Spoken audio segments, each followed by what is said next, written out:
بالله من شرور أنفسنا ومن سيئات أعمالنا. من يهده الله فهو المهتد ومن يضلل فلن تجد له وليا مرشدا. وأشهد أن لا إله إلا الله وحده لا شريك له، وأشهد أن سيدنا وحبيبنا وعظيمنا وشفيعنا محمدا عبد الله ورسوله، أرسله ربه بالهدى ودين الحق ليظهره على الدين كله ولو كره المشركون. أما بعد، فإن أصدق الحديث كتاب الله عز وجل، وخير الهدي هدي محمد صلى الله عليه وسلم، وشر الأمور محدثاتها، وكل محدثة بدعة، وكل بدعة ضلالة، وكل ضلالة في النار. اللهم أجرنا من النار. أيها المؤمنون، طبتم وطاب ممشاكم وتبوأتم من الجنة منزلا. نسأل الله العظيم رب العرش الكريم كما جمعنا اليوم أن يجمعنا تحت ظل عرشه يوم لا ظل إلا ظله، وأن يجعلنا من الذين يسمعون فيعملون ويعملون فيخلصون العمل لله. اللهم اجعلنا من المخلصين. Demandons à Allah subhanahu wa ta'ala que nous soyons parmi ceux et celles qui sont sincères dans leurs actes et dans leurs paroles. خطبة اليوم أيها الإخوة ستكون حول الموضوع عبارة عن مرض عجز عنه الأطباء الماهرون، مرض لا يراه أحد، وقد أصاب العديد من الناس والكثير من الناس، ونسأل الله عز وجل أن ينجينا منه. Nous allons parler aujourd'hui d'une maladie.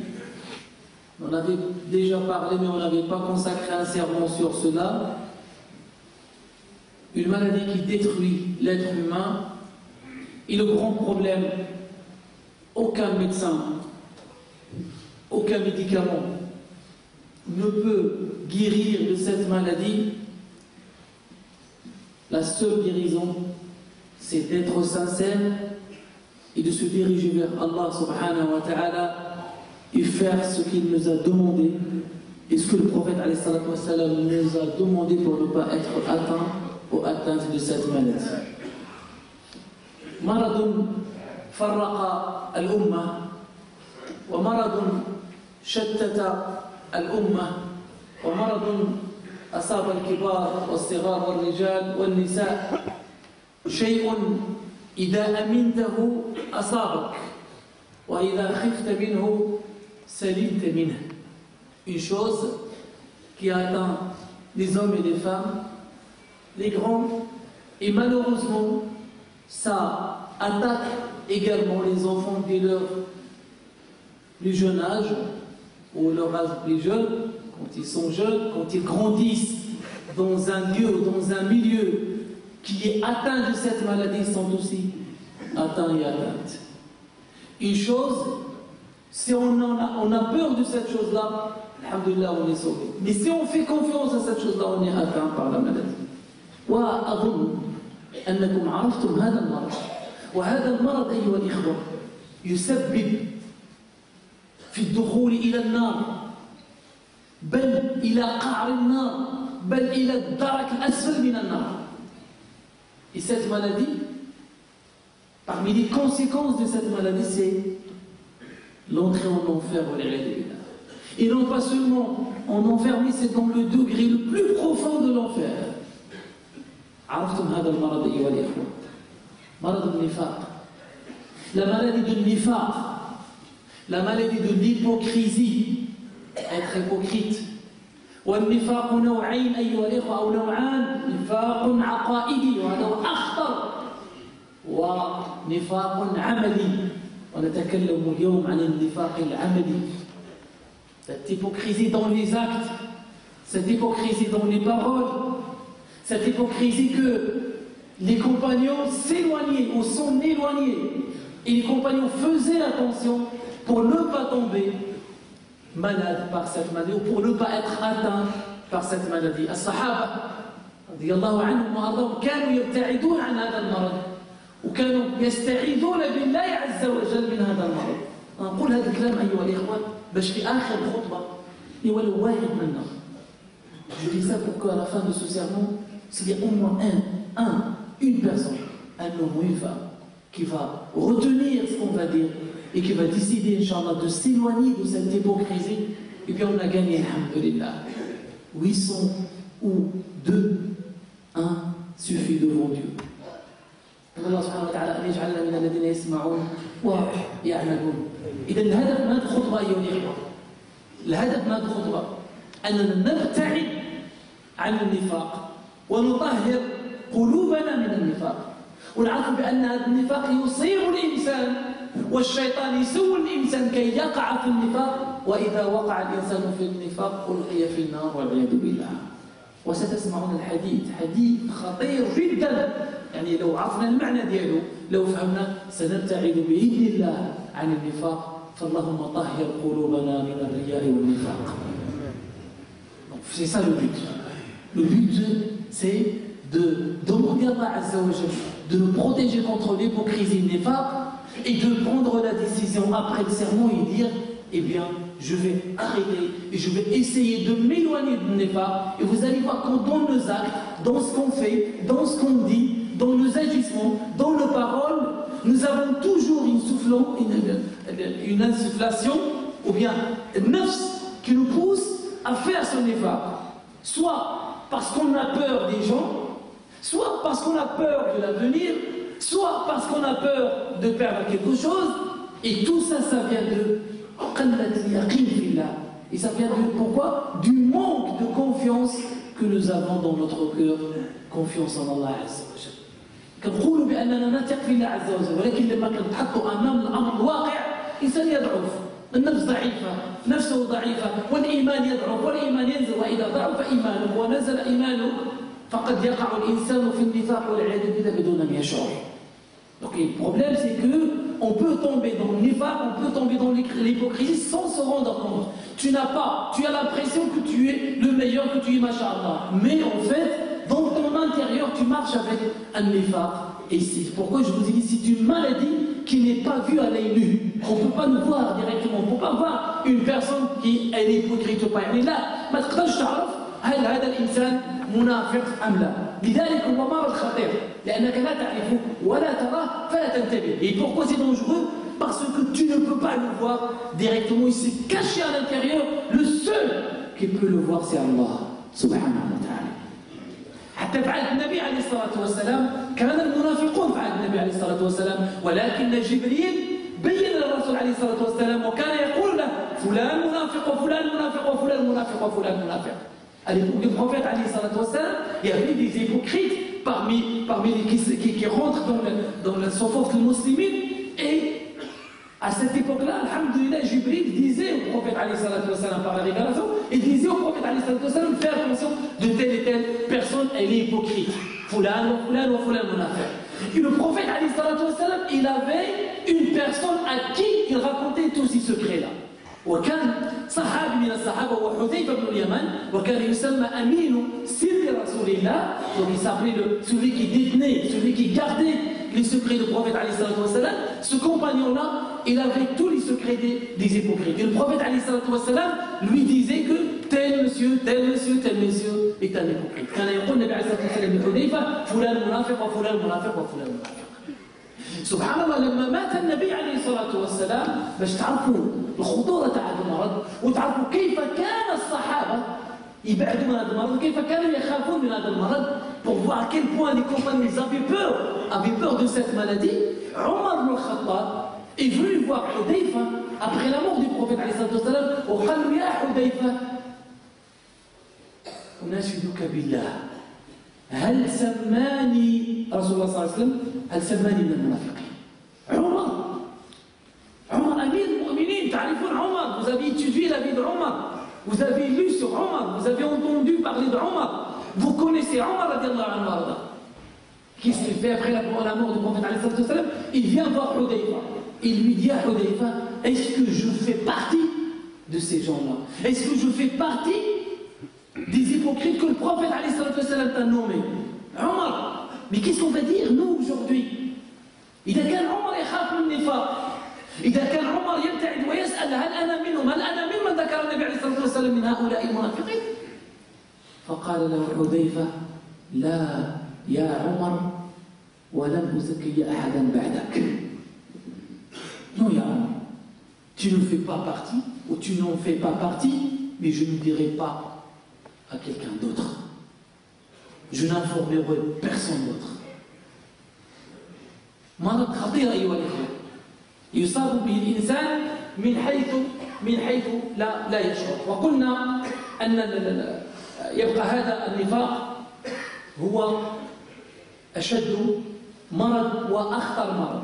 لماذا؟ لأنك قد ترى إنسان جميل وسيم لسانه عذب كلامه جميل كلامه ما شاء الله ولكن في قلبه خبث والعياذ بالله. هذا موجود في عصرنا اليوم. إذا تكلم الإنسان تقول ما شاء الله ولكن بداخله لا حول ولا قوة إلا بالله. وهذا الناس هم اللي يخاف منهم الإنسان. Et c'est de ces gens-là dont on a peur. Trouve des personnes, masha'Allah, dont la parole se parle, on dirait qu'il a la foi de Sahaba. Mais à l'intérieur, il a l'hypocrisie de Abu Lahab, il a vraiment le khouth fil qalb. Et c'est ces gens-là qui sont les plus dangereux parce que quand tu vois, tu vas en faire confiance.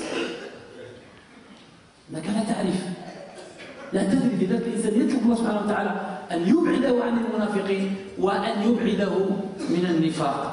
C'est pourquoi il faut demander à Allah subhanahu wa ta'ala de nous préserver de l'hypocrisie et de nous éloigner des hypocrites. يقول التابعي الجليل ابن أبي مليكة رضي الله عنه وأرضاه ورحمه الله قال أدركت 30 من أصحاب النبي عليه الصلاة والسلام كلهم يخاف النفاق على نفسه. هذا تابعي.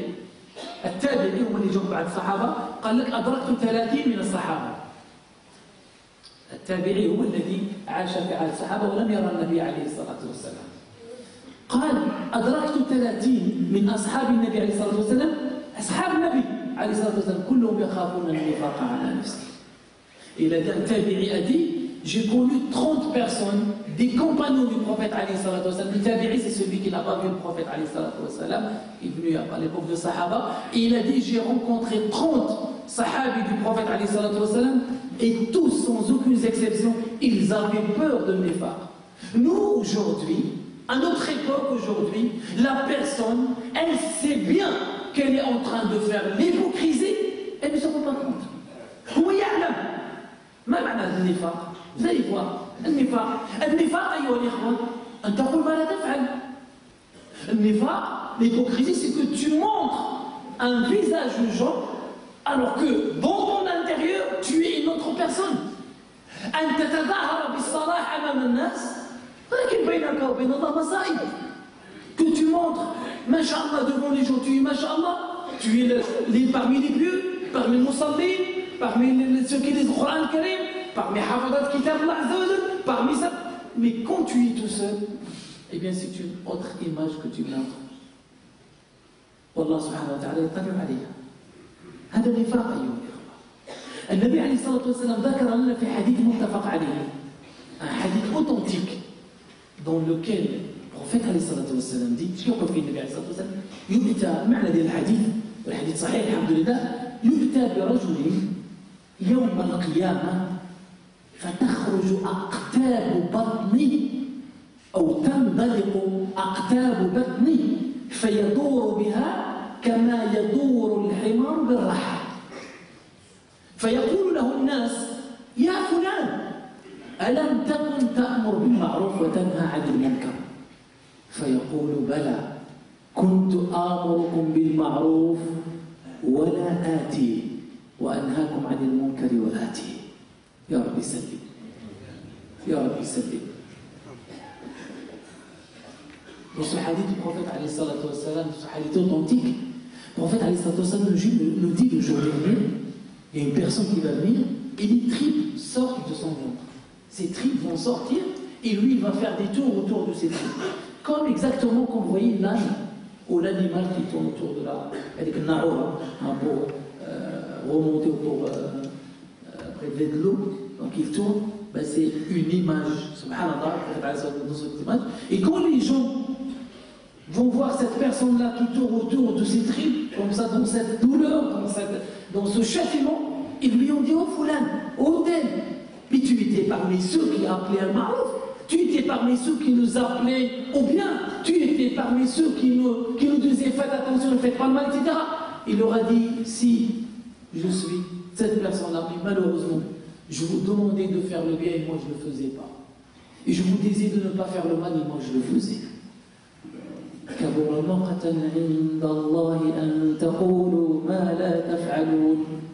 Vous dites aux gens ce que vous ne le faites pas. Et ça c'est dangereux. إذن نبتعد من النفاق وهذا مرض عضال أيها الإخوة يفتك بالإنسان وبالأمة. Le plus dangereux sur la communauté musulmane aujourd'hui, c'est le munafiq. Il est en face de toi, il te parle, il te prend dans ses bras et derrière il te met le couteau dans le dos. يضحك معك كما قال الشيخ يعانقك عناق أبي بكر رضي الله عنه وبقلب أبي لهب. Te rencontre avec les bras croisés et les embrassements le visage et l'image de Abu Bakr, et dans son intérieur il est pire que Abu Lahab. Et ça c'est dangereux pour nous. Et c'est dangereux pour nous tous.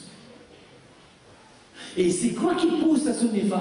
Est-ce qu'on a dit qu'il va le nifaq? Adam الثقة في الله عز وجل وقلة الإيمان. Parce que je disais que c'est quoi qui pousse à faire ça? C'est parce qu'on n'a pas la totale confiance en Allah Azza wa Jal et le manque de foi. Parce que si on a la foi en Allah Azza wa Jal, si on a confiance en Allah Subhanahu wa Ta'ala, qu'est-ce qu'ils vont faire les gens? Qu'est-ce qu'ils vont te faire les gens? Bimada sayanfa'uka an-nas. Est-ce qu'ils vont te rendre service les gens? Rien. Même si tu fais ce que tu fais.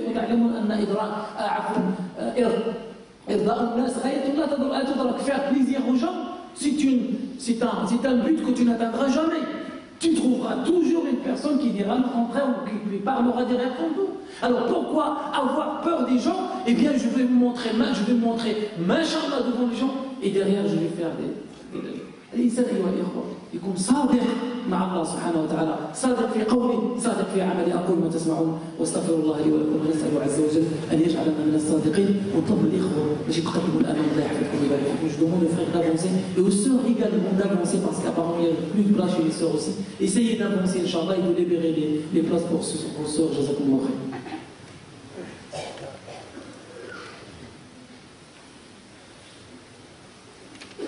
الحمد لله رب العالمين والصلاة والسلام على خير الأنبياء والمرسلين سيدنا محمد وعلى آله وصحبه وسلم تسليما.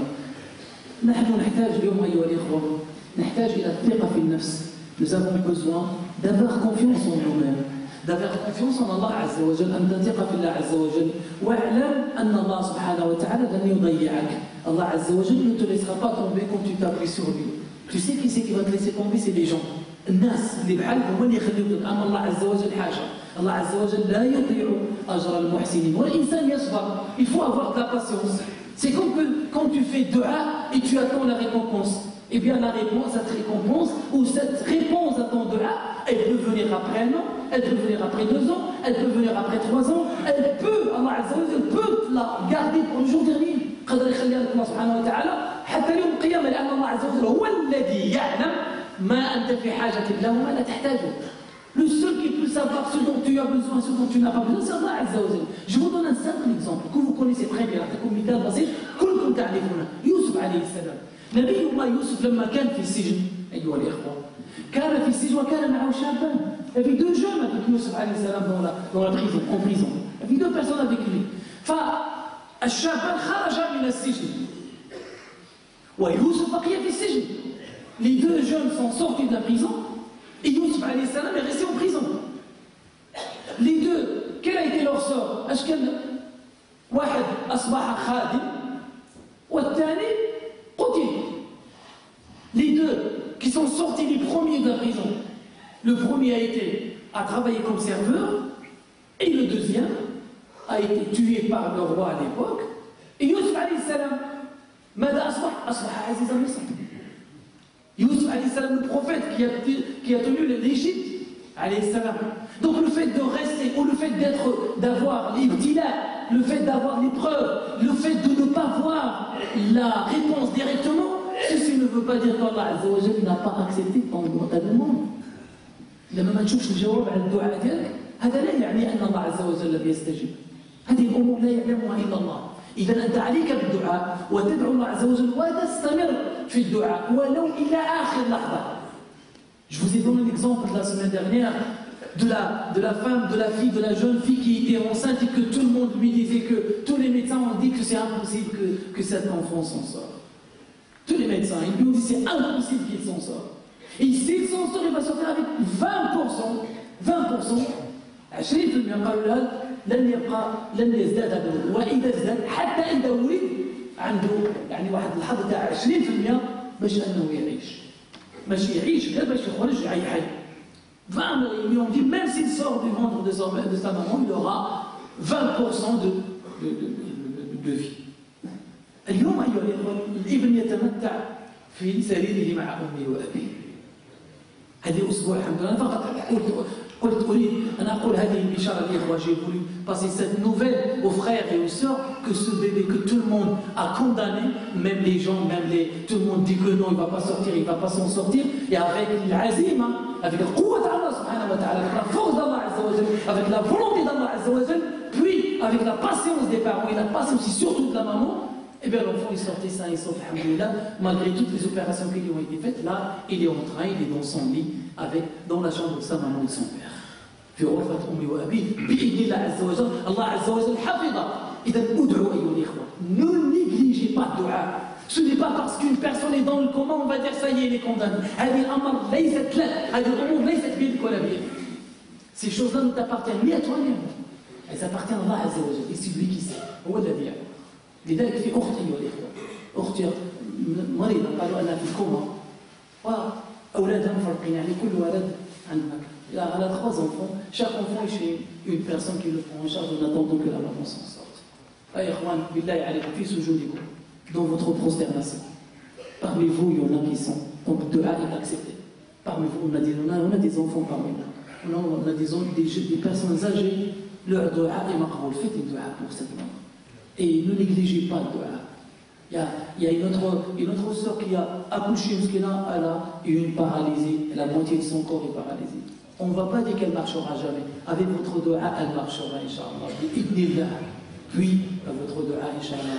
Et une autre muskina, elle est enceinte et on lui a dit, vous êtes très malade, on ne peut rien faire pour vous. Allah Azza wa Jalla peut faire beaucoup de choses. Vous voyez, nous sommes atteints de maladies. يعني كثير من المرضى والآباء في أخ كذلك معكم هنا زوجته مريضة يعني بمرض نطلب الله سبحانه وتعالى أن يعجل لها بالشفاء فلا تبخلوا من الدعاء. Ne vous embrassez pas de dua et de dire oui mais chaque fois le dua, Je vous ai dit mes frères, un jour on aura besoin de dua nous aussi.